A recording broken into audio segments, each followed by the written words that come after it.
আজকে আমাদের বাড়িতে টুইন বেবির জন্মদিন। আজকে আমাদের মানে ভাস্তির জন্মদিন। ওদের আজকে ৭ বছর পূর্ণ হলো। ৭ বছর পূর্ণ হওয়া উপলক্ষে আমরা আজকে হাঁস খাবো। আর বাজার থেকে হাঁস ২ টা কিনে আনছিল। ১ম এ যে ২ টা হাঁস কিনে আনছিল ও ২ টা ভালো না। ফেরত দিয়ে আবার নতুন করে মানে হাঁস কিনে আনা হয়েছে। সেই ২ টা ভিডিও করব আর ভুলে গিয়েছিলাম, করতে পারিনি। আম্মা তো দেখে পছন্দ করেনি হাঁস ২ টা, পরে আবার নতুন করে ২ টা হাঁস কিনে আনা হলো। জন্মদিন উপলক্ষে আমরা তেমন কিছু রান্নাবান্না বা তেমন কিছু করি না। আমার বাবা মা মানে পছন্দ করে না। কিন্তু আমার ভাজতে ধরেছে, আমরাও ধরেছি ভাইয়াকে যে, "প্রথম তুই বাবা ডাক শুনছি, বাবা হয়েছিস, তুই টুইন বেবি হয়েছে তোর, তুই জন্মদিন পালন না করলি। কিন্তু আমরা তো ভালো মন্দ খেতে পারি।" তেমন মানুষজনকে মানে বলা হয় না বা কোনো কিচ্ছু করা হয় না। যেহেতু বাবা মা পছন্দ করে না, আমরাই ভাই বোনে মানে একটু বাড়িতে খাওয়া দাওয়া করি এই। আর বাচ্চারা আবদারে একটা কেক কিনি।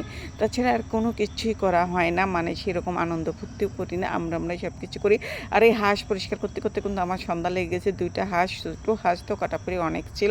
আর এই হাঁসগুলো কিন্তু আমি সুন্দর করে পুড়িয়ে নিয়েছি। এদের পুরা মানে বেশি পুরা হাঁস খেতে কিন্তু অনেক মজা লাগে, দেখতেই তো পাচ্ছেন। আর আমি চামড়া সহ কিন্তু মানে হাঁস কাটেছি, বেশি চামড়া এড়াইনি, মাংসের সঙ্গে কিন্তু চামড়া আছে। আর এই মাংসটা কিন্তু অনেক মজাই লাগে। আর বেশি করে পুড়াইছি। আর এই তো হাঁসে কিন্তু অনেক ময়লা থাকে, একটা করে খুঁটে বেছে আমার মানে ১২টা বেজে গেছে। তারপরে এই তো রান্নাবান্না তুলে দিয়েছি। আর ওদিকে তো সবাই আনন্দ ফুর্তি করতেছে। আমার ভাস্তিরা কিন্তু কখনো মানে আমাকে ফুবু বলে না। ফুবু ডাক ওদের কাছ থেকে কখনো শুনিনি। কীভাবে ওরা ফুবু ডাকে, শুধু আম্মু।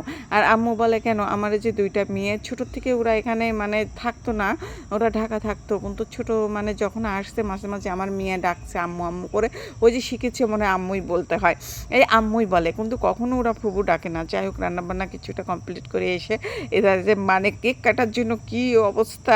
আমার বাবা তো মানে এইসব পছন্দ করে না, কিন্তু এদের আবদারে মানে ২ টা কেক আনা হয়েছে। টুইন বেবি যেহেতু, টুইন বেবিদের জন্য ২ টা কেক আনা হয়েছে। আমার ভাইয়ের ছেলে মেয়ে তো ৪ টা, ৩ মেয়ে ১ ছেলে। এই তো এটা না, কিন্তু এটা জন্মদিন না, ও বলতেছে আমি একটু কেক ধরে ভিডিও করব, তাই একটু ওকেও ভিডিও করে নিলাম। ছোটো মানুষ তো একটু শখ করতেছিল। ওরও কিন্তু কিছুদিন আগে জন্মদিন হয়েছে, আমি কিন্তু ওকে সারপ্রাইজ দিয়েছি, তা তো দেখতে পাচ্ছেন। আর এই তো সবাই কেক কাটার জন্য মানে বসে পড়েছে। আর মানে এই তো ৪ টা বেবি। কিন্তু ওই যে চশমালা আছে না, ওই গোলাপি সাদা জামা, ওইটা আর ছেলেটার মানে জন্মদিন। ওরা টুইন বেবি ২ জন। মেয়েটা বড় আর ছেলেটা ছোট, মানে ২ মিনিটের ছোট বড় সবাই, ২ ভাই বোন। আর পরে ২ টা হয়েছে আমার ভাইয়ের, ৪ টা ছেলে মেয়ে।